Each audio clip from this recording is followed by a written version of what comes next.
사랑의 진리를 알지요.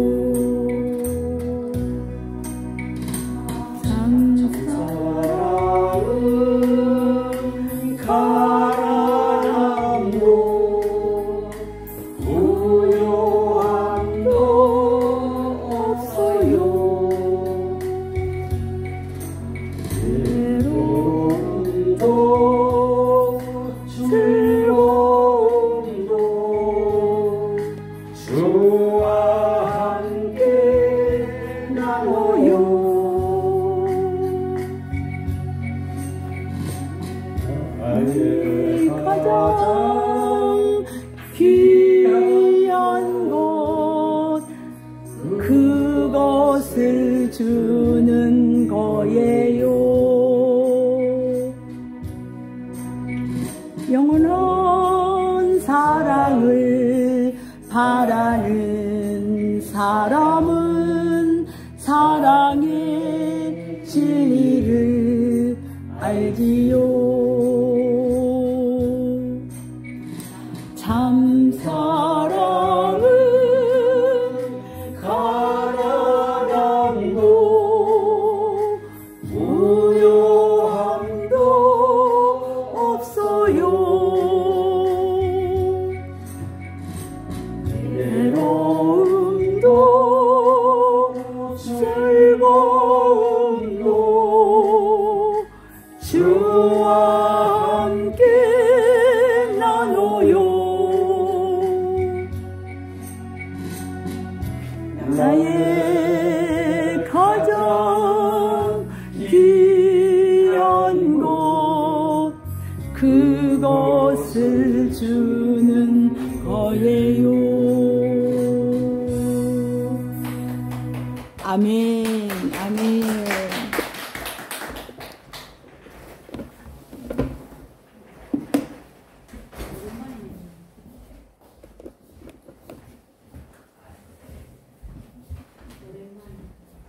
이렇게 늘 순종하시고 하나님께 찬양으로 영광을 올려드리는 우리 안수 집사님께 박수 한번. 아유, 너무너무 감사합니다. 너무 감사합니다. 우리 한번 이렇게 인사했으면 좋겠어요. 감사하며 살겠습니다. 감사하며 살겠습니다. 어째 이쪽은 사람이 적은데 소리가 더 커요. 이쪽 다시 한번. 감사하며 살겠습니다. 감사하며 살겠습니다. 표현하며 살겠습니다. 충청도 사람은 마음 다 알지? 그러면 그만이라고 하는데 표현해야 돼. 표현해야 돼요. 우리 옆 사람한테 아유 반갑다고 사랑한다고 한번 축복 한번 해보셔요. 표현하며 살겠다 했으니까 한번 표현 좀 해보세요. 옆 사람들에게 한번. 사랑합니다. 네. 네. 인도에서 전해지는 이야기 가운데 이런 이야기가 있어요. 어떤 사람이 이렇게 뭐든지 삐딱하게 보는 성질이 있었대요. 여러분 가운데는 없죠. 호두나무 그늘에 앉아있다가 나무를 쳐다보면서 하나님을 조롱했대요. 하나님 당신은 별로 똑똑하지 않군요. 이렇게 큰 나무에서 겨우 요만한 열매가 열리게 하고 바닥에 깔리는 풀포기에는 저렇게도 큰 수박이 열리게 하신단 말입니까? 이러면서 하나님을 조롱하는 거예요. 이거가지고 바로 그때였습니다. 호두 하나가 그의 머리 위로 툭 하고 떨어진 거예요. 순간 이 사람은 아차 하면서 머리에 스치는 생각이 있었는데 만약에 수박같이 큰 과일이 머리에서 떨어졌다면 어쩔 뻔했단 말인가 하면서 이렇게 이 사람이 즉시 무릎을 꿇고 회개를 했다는 거예요. 역시 하나님이 옳으십니다 라고 말입니다. 그러고 보니 여러분 창조 질서라는 것이 있습니다. 처음에는 다 할 수 없지만 알고 보면 신묘막측합니다. 신묘막측한 게 무슨 뜻이에요? 신기하고 묘하고 기가 막히고 측량할 수 없는 우리 하나님의 세계가 그렇습니다. 여러분 원래 요즘에는 좀 추수감사절이 다음 주가 원래 추수감사절인데 교회마다 너무 늦다 그래갖고 막 11월 첫째 주에도 하고 좀 이렇게 하는데 저희는 그냥 기존대로 21일 날 합니다. 다음 주가 추수감사절인데 다음 주는 초청 전도주일이어서 이렇게 제가 메시지를 짧게 복음 메시지를 전해야 될 것 같아서 오늘 제가 이렇게 전합니다. 우리가 아까 그 찬송을 못했는데 우리 최 권사님도 알고 여러분도 많이들 아실 거예요. 날 구원하신 주 감사, 모든 것 주심 감사, 이런 그 찬양이 있어요. 우리가 그 감사에 보면은 향기로운 봄철의 감사, 외로운 가을날 감사, 눈물도 감사, 나의 영혼 평안해, 이런 가사거든요. 여러분 입술에 아까 인사했죠? 감사하며 살겠습니다. 다시 한번 해볼까요? 감사하며 살겠습니다. 감사하며 살겠습니다. 이번 다니엘 기도의 간증에서 기억에 남으시는 거 있지 않습니까? 그 얼굴에 그 점이 있는 김희아 씨가 감사하며 살았더니 그 인생에 그 의미가 있었다고. 그러고 보니 감사 아닌 것이 아무것도 없어요. 은혜 아닌 것이 아무것도 하나도 없어요. 여러분 범사에 감사하시기를 주님의 이름으로 축원드립니다. 아멘, 아멘. 본문에 등장하는 이 빌립보 교회, 바울이 1차가 아니라 2차 때 이렇게 선교 여행을 통해서 개척한 교회였어요. 아시아에서 선교하는 일이 계속 막히다가 하나님께서 특별히 이 유럽의 문을 열어주셨고, 처음으로 코가 큰 그 백인들에게 이 바울이 복음을 들고 갔다가 그 유럽 땅에 가장 먼저 개척한 교회가 이 빌립보 교회예요. 그러니까 바울에게 있어서는 얼마나 의미가 있는 교회였겠습니까? 나중에 이제 세월이 흘러서 바울이 나이가 늙었고 로마 감옥에 갇혀 있을 때였어요. 빌립보 교회에서 소식이 전달되는 거예요. 여러분 아마 우리 행암교회도 먼저 우리 은퇴하신 강신미 목사님한테 소식이 전달될 수 있어요. 바울도 빌립보 교회 소식을 들었어요. 그랬는데 그 교회 성도들이 하나가 되지 못하고 자꾸 분열된다는 소식을 들은 거예요. 바울이 얼마나 사랑한 교회인데 하고서 편지를 쓴 거예요. 이게 뭐라고요? 오늘 우리가 본 빌립보서가 바로 그런 편지입니다. 바울은 빌립보 교회 편지를 써보내면서 하나 되지 못하고 그 갈라져 있는 그 빌립보 교회 성도들에게 권면을 하는 거예요. 5절 말씀 볼까요? 같이 읽습니다. 너희 안에 이 마음을 품으라. 곧 그리스도 예수의 마음이니. 할렐루야. 여러분, 예수님의 마음을 품으면 교회의 문제는 눈 녹듯이 사라지게 될 것이라고 지금 바울이 권면하고 있는 것입니다. 바울이 지금 말하고 있는 그 예수님의 마음을 한마디로 말한다면 낮아짐, 겸손입니다. 오늘은 예수님의 낮아짐, 예수님의 겸손에 대해서 말씀을 드리려고 합니다. 빌립보 교회는 그리스 북부 지역에 위치한 도시인데, 지금 여러분 권사님 그 빨간 것 위에 누르면 불이 들어오는데, 거기 레이저 위에, 네, 한번 비춰보실래요? 빌립보를 찾으셨나요? 빌립보 저 위에 보이죠? 이게 안 닿았어. 지난번 해봤잖아. 아 그래요? 여기 지금 왔다 갔다 하는데 되는데 여기는 안. 아 여기만 안 되는군요. 저 뒤에 여기는 그리스고 저 위에가 빌립보예요. 여기 앞에 다 바다예요. 자, 빌립보가 그런 데 위치해 있어요. 자, 빌립보라는 그 도시의 그 역사를 좀 말씀드리면, 여러분 제가 알렉산더에 대한 이야기를 했을 거예요. 이 알렉산더는 정복자, 나라를 막 정복했어요. 그런데 이 알렉산더의 아버지도, 이 필립이라는 그 아버지도 정복자였어요. 그래서 이 빌립보 지역에 가서 이 도시를 점령했는데, 여러분 지금 지도라서 실감이 안 나겠지만 앞에 바다가 쫙 펼쳐져 있고 경치가 너무 아름다운 곳이에요, 여기가. 그래서 이제는 이 도시를 우리나라로 말하면 여러분 혁신도시와도 같은, 제가 저희 나주에도 혁신도시가 있는데 거기가 가수원하고 뭐 밭 같은 거, 산 같은 게 어느 날 거기 한전이 하나 들어와가지고 아파트가 막 들어서갖고 이렇게 도시가 돼버렸어요. 자, 이렇게 이 빌립보 지역도 지금의 세종시 같이 그렇게 된 거예요. 그래서 누구든지 이사 가서 살고 싶은 그런 빌립보였어요. 그러다 보니까 이제는 그러니까 알렉산더의 아버지 자기의 이름 필립을 따서 이 빌립보로 이름을 바꾼 거예요. 이 나라 이를. 그래서 또 이 알렉산더도 애굽에 가보면 알렉산드리아 시가 있어요. 자기 이름을 따서 이렇게. 그렇다 보니까 이 도시, 이 빌립보 지역은 이 로마 황제도 이 도시를 너무 사랑하게 되었어요. 그래서 황제는 이 빌립보를 직할시로 승인을 했어요.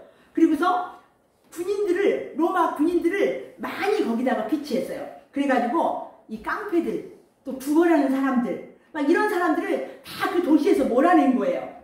그러니까 여기에는 로마 시민권을 가진 사람만 이렇게 거기에서 살 수 있었어요. 그런데 거기에서 추방의 1호가 누구였냐면 유대인들이에요. 유대인들. 이런 이유로 해서 빌립보는 유대인들이 한 명도 살지 않고 있는 그런 도시였어요. 거기에 이런 이유로 이 도시 사람들은 자부심이 대단했어요.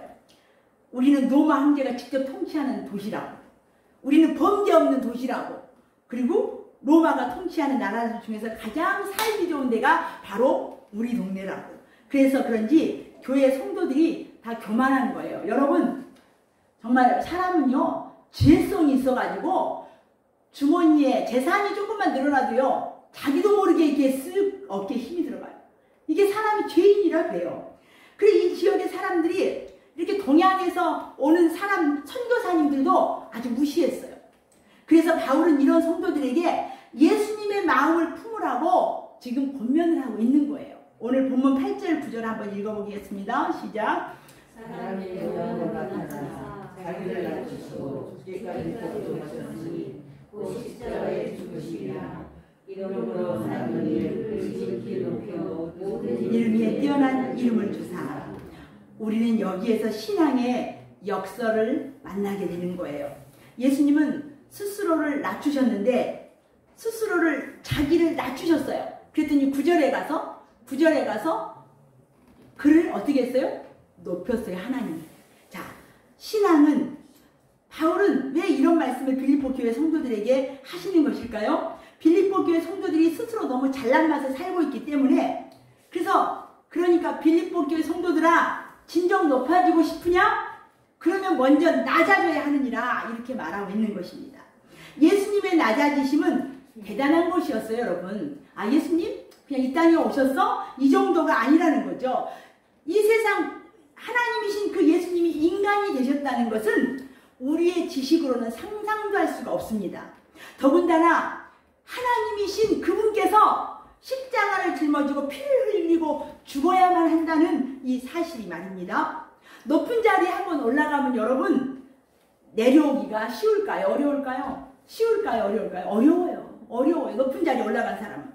그런데 중요한 것은 예수님은 높고 높은 자 하늘 보좌에서 내려오셨다는 사실입니다. 자신을 낮추시되 얼만큼 낮추신 줄 아십니까? 가장 낮은 자리로 내려앉으셨다는 사실이에요. 이게 하나님의 사랑인 줄 믿습니다. 제가 예배 전에도 여러분, 하나님을 오해하시지 말라고, 내 생각대로 하나님을 맞춰가지고 하나님이 내 마음처럼 그렇게 작은 하나님은 아니시라는 거예요. 자, 먼저 첫 번째 같이 읽습니다. 시작. 다시 한번 시작. 예수님이 왜 이 땅에 오셨냐고요? 섬기기 위해서 오셨다는 거예요. 7절 말씀 같이. 오히려 자기를 비워 종의 형체를 가지사 사람들과 같이 계셨고, 이 땅에 사람 모양으로 오셨다는데 그냥 사람으로 오신 게 아니라 무엇의 형체를 가졌대요? 종의 형체를 가지셨대요. 종이 뭐 하는 사람입니까? 섬기는 사람이에요. 섬기되 무조건 섬기는 사람이 종이에요. 그러고 보니 이 땅으로 내려오신 예수님은 자기는 없어요. 다 비우고 섬기셨어요. 여러분, 누가복음 9장에 보면 예수님과 제자들이 이제 갈릴리에서, 여러분 지도는 없지만 제가 여러 번 말씀드렸어요. 이스라엘 지도는 기다랗게 돼 있어요. 갈릴리는 저 위에 있어요. 북쪽에. 예루살렘은 저 밑에 남쪽으로 내려오는데, 이제는 거기로 오려면 어디를 거쳐야 되냐면 사마리아를 거쳐야 돼요. 그래서 예수님은 예루살렘으로 지금 십자가를 지시러 사마리아 마을을 잠깐 들어가셨는데, 예루살렘으로 가는 손님을 사마리아 사람들이 거절을 하는 거예요. 그 예수님의 일행도 거절을 하는 거예요. 그러니까 예수님의 제자 요한과 야고보가 화가 나서 말씀해 보면 이렇게 말하고 있어요. 예수님, 하늘에서 불을 내려가지고 이 사람들을 불바다로 이 도시를 만들어 버리십시다, 이렇게 말했어요. 그랬더니 여러분, 예수님이 불바다 만드실 수 있을까요? 없을까요? 있죠. 하나님이신데 이 세상을 만드셨는데, 그러자 예수님께서는 제자들을 꾸짖으셨다고 성경은 말씀하고 있어요. 예수님의 방법은 힘으로 밀어붙이는 방법이 아니었기 때문에 그렇습니다. 여러분, 권력이라는 말과 권위라는 말이 있어요. 여러분 보이시나요? 제가 조금 작게 했는데, 권력은 같이 읽어볼까요? 남을 자신의 뜻대로 움직이거나 지배할 수 있는 공인된 힘. 여러분, 대통령들이, 안수 집사님 혹시 저기 짜장면집 전화하시려고 했어요. 짜장면집 전화 안 하셔도 돼요. 네, 전화 다 됐습니다. 네네네. 선견지명이 있는 분이 몇 명인지는 알아가지고 정확하게 시키셨어요. 네네. 오늘날 많은 국회의원들이나 대통령들, 여러분, 국회의원이 되면 200가지의 고난이 생긴다는 거예요. 그러니까 그렇게 금배지 달라고 머리통 터지게 하는 거예요. 대통령이 되면 수천 가지의 자리를 마음대로 할 수 있는 고난이 생긴다는 거예요. 자, 그런 자신이 뜻대로 움직이거나 지배할 수 있는 공적인 힘이 권력이에요. 그리고요, 권위라는 말은 다른 사람의 마음을 움직여서 통솔하여 이끄는 힘이 권위예요. 권력과 권위는 비슷한 말 같지만 의미가 전혀 달라요. 권력도 사람을 움직일 수 있고 권위도 사람을 움직일 수 있습니다. 권력은 힘을 가지고 사람을 움직입니다. 그래서 저 광화문에 집회하면은 그 공권력 투입하잖아요. 경찰들 쫙 서가지고. 이게 권력을 이용하는 거죠. 힘으로. 권력을 가진 사람들이 통솔을 하면 사람들은 거기에 복종합니다. 왜 그럴까요? 안 들으면 다치거나 벌금을 내거나 감옥에 가기 때문에. 이에 반해 권위는 이렇게 하라거나 저렇게 하라거나 하지 않는데도 사람들이 따르는 거예요. 권위를 가진 사람들은 그 자체로 어떤 기운이 느껴진다는 거죠. 그래서 우리가 지난주 토요일 날이었나요? 금요일 날, 여러분 저 순서지에 보면 얼굴에 이렇게 점이 있고 부어있는 분 한 분 계실 거예요. 김희아 씨라고. 그분이 처음에는 얼굴이 이상하더라고요. 제가 봐도. 이쪽에 들어가 있고 여기에 이렇게 막 혹이 있어서. 근데 그분이 얼마나 말을 조리 있게 잘하는지요. 나중에는 그 모습이 괜찮아 보여요. 하나도 이상하지가 않아요. 이게 아우라라고 하는 거거든요. 이게 이제 어떤 면에서 갠슬에 흠모하게 되고 그의 입에서 떨어지는 그 말은 한마디도 헛되이 흘려보내고 싶지 않는 그게 이제 권위인 거죠. 그저 그냥 여러분 존경스럽지 않았나요? 존경스럽잖아요. 그런 거고요. 예수님 당시 이스라엘 백성들은 로마의 권력에 이렇게 짓밟혀 짓눌려 있었어요. 그래서 세상은 평화로운 듯 보였지만 이건 가짜 평화였어요. 가짜 평화. 권력이라는 그 억눌림에 의해서 숨죽이면서 사는 억지 평화였던 거예요. 이런 시대에 이스라엘 백성들은 오매불망 구세주가 오시기를 기다리고 있었어요. 그 구세주는 로마의 권력보다도 더 큰 권력으로 오리라고. 그 권력은 2000년 전 다윗처럼 위대한 권력자로 올 것이라고 그들은 기대하고 있었던 거예요. 그런데 그 구세주가 오셨다는데 백성들이 볼 때 전혀 아닌 거예요. 구세주라는 양반이 왕궁도 아니고 부잣집도 아니고 어디에서 태어나셨어요? 마국간에서. 너무나도 보잘것없는 마국간에서 태어났다죠. 그리고 초원도 가장 초원 갈릴리에서 나사렛 출신이라는 거죠. 세상 말로 말하면 정말 촌놈 중에서 상촌놈이라는 그런 예수님. 그러면서 제자들은 어떻습니까? 반듯한 사람으로 이렇게 좀 뽑았으면 좋은데 모인 사람들을 다 모았더니 시골 촌놈들만 모아놨다는 이 말이에요. 예수님의 제자 가운데 권력 있는 사람은 아무도 없어요. 그리고 너무나도 초라하게 십자가에서 피를 흘리면서 패배자처럼 죽어가는 거예요. 촌에서 나고 청년 예수의 인생은 그렇게 끝이 난 것처럼 보였습니다. 로마의 권력이 이겼다고 생각을 했던 것입니다. 그러나 오늘날 세상은 어찌 되었습니까? 천하를 호령하던 로마의 권력은 무너졌어요. 이에 반해 촌놈이라고 여겨졌던 그 십자가에서 죽었고 그의 인생의 끝이 났다고 생각되어졌던 예수님의 그 정신, 그 복음은 2000년 역사를 이어오고 있는 것입니다. 어떻게 된 일일까요? 제가 좀 어려운 말 좀 써봤어요. 저도 이거 설교 준비하면서 알았는데요. 한번 어렵지만 천천히 읽어볼까요? 빨간색으로 잘 안 보이나? 시작. 권불 10년 화무 11홍 10년간은 권력 없고 열을 붉은 꽃 없다, 뭐 이런 뜻이라고 합니다. 아프리카에 짐바브웨라는 나라가 있는데요.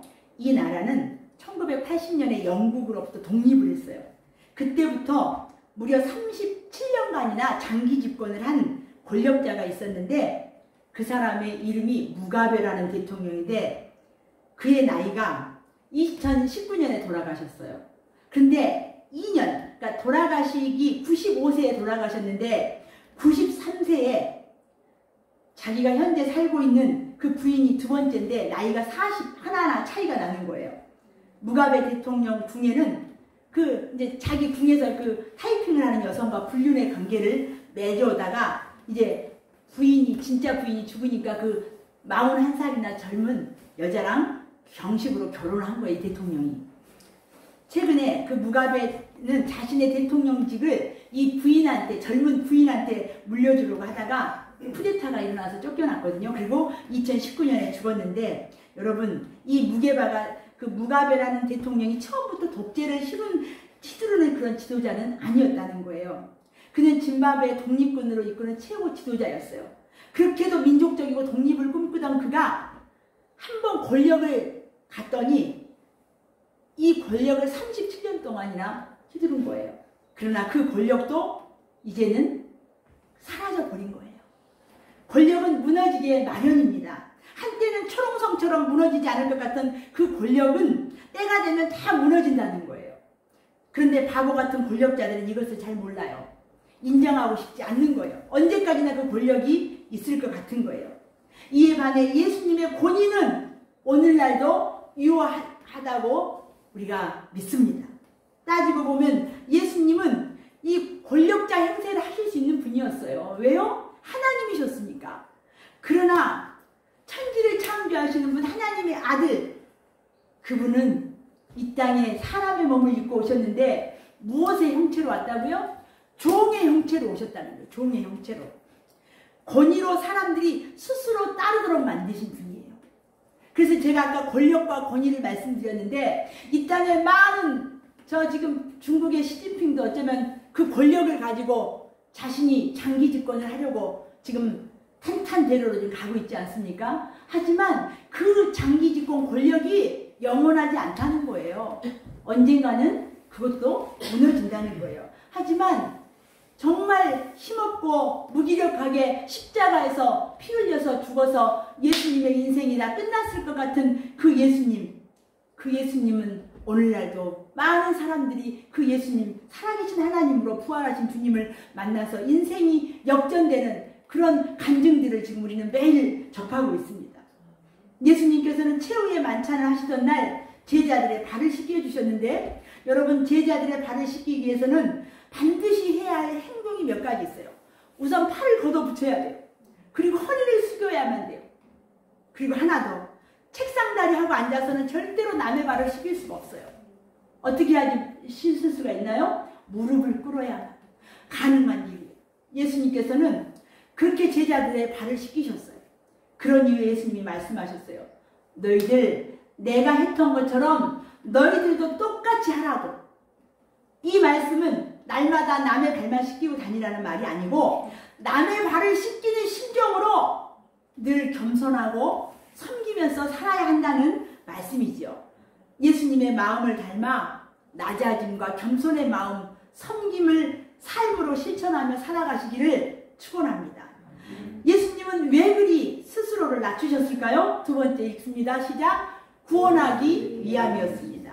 예수님의 섬김에는 뚜렷한 목적이 있었어요. 같이 읽습니다. 인자가 온 것은 섬김을 받으려 함이 아니라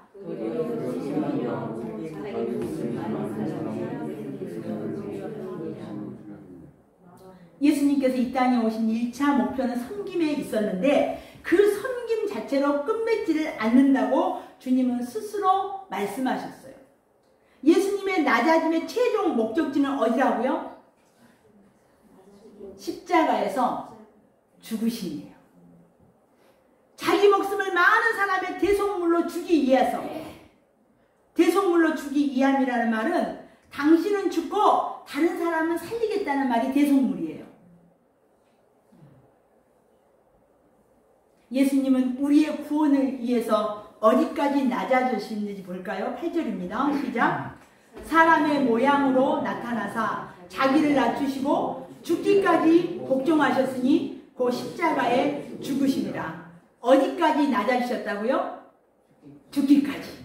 우리 예수님 죽기까지 낮아지셨어요. 죽기까지 자신을 낮추셨다고 성경은 분명하게 말씀하고 있습니다.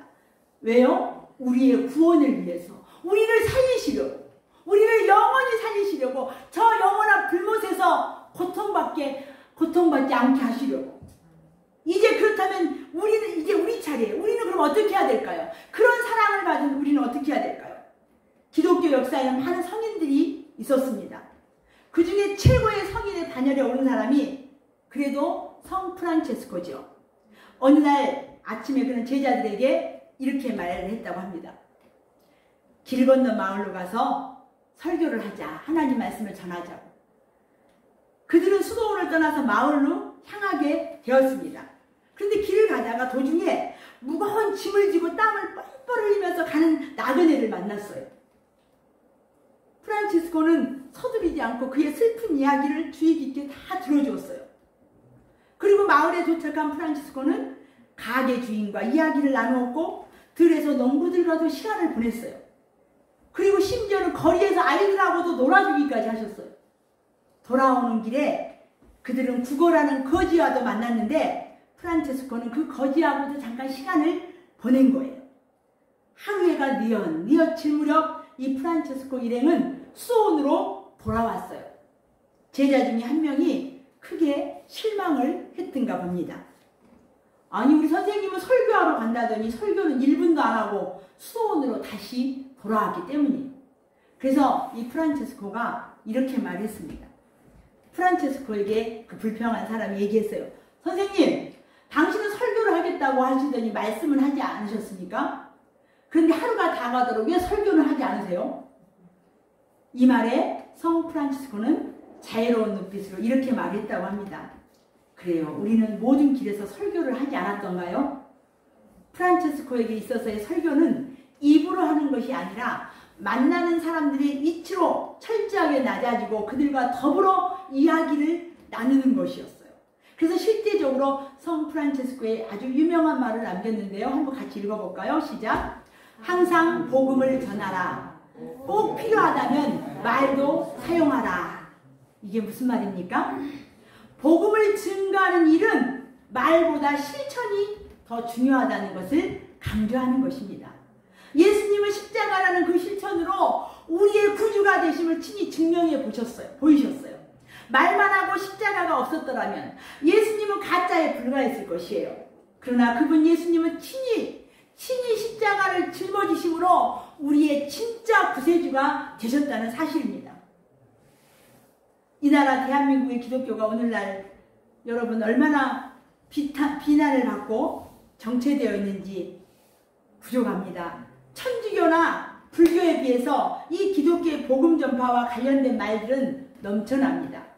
열정적으로 기도하고 찬양도 하지요. 얼마나 뜨거운지 모릅니다. 그러나 조용한 천주교나 불교는 지속적으로 성도가 늘어간다는 거예요. 우리 기독교는 성장이 멈춘 지 벌써 오래되었어요. 심지어는 숫자가 줄고 있어요. 왜 그럴까요? 많은 교회 다니는 사람들이 말은 많은데 행동이 없기 때문에 그렇습니다. 어느 누구도 십자가는 짊어지게 하지 않기 때문에 그렇습니다. 그런 의미에서 항상 복음을 전해라. 하지만 꼭 필요하다면 말도 사용하라. 성 프란체스코의 이 말은 진리입니다. 이제 말씀을 정리합니다. 제가 서두에서 말씀드린 오늘은 추수감사절 설교입니다. 우리에게 최고의 감사는 무엇일까요? 우리에게 예수님이 계시다는 사실입니다. 그분이 만약에 오늘까지도 하늘 보좌를 지키고 앉아 계셨더라면 우리가 어떻게 되었을까요? 그분이 사람이 되는 것을 거부하고 십자가의 고통을 거부하셨더라면 우리의 구원도 없는 것입니다. 그러고 보니 그분의 섬김과 십자가를 통한 그 낮아지심은 우리에게 있어서 최고의 감사인 줄 믿습니다. 이를 위해 예수님께서 오셨습니다. 그 예수님 손 붙잡고 감사가 차고 넘치시기를 주님의 이름으로 축원드립니다. 기도하시겠습니다. 예수님, 다음 주가 추수감사절인데 오늘 추수감사절을 생각하며 말씀을 나눴습니다.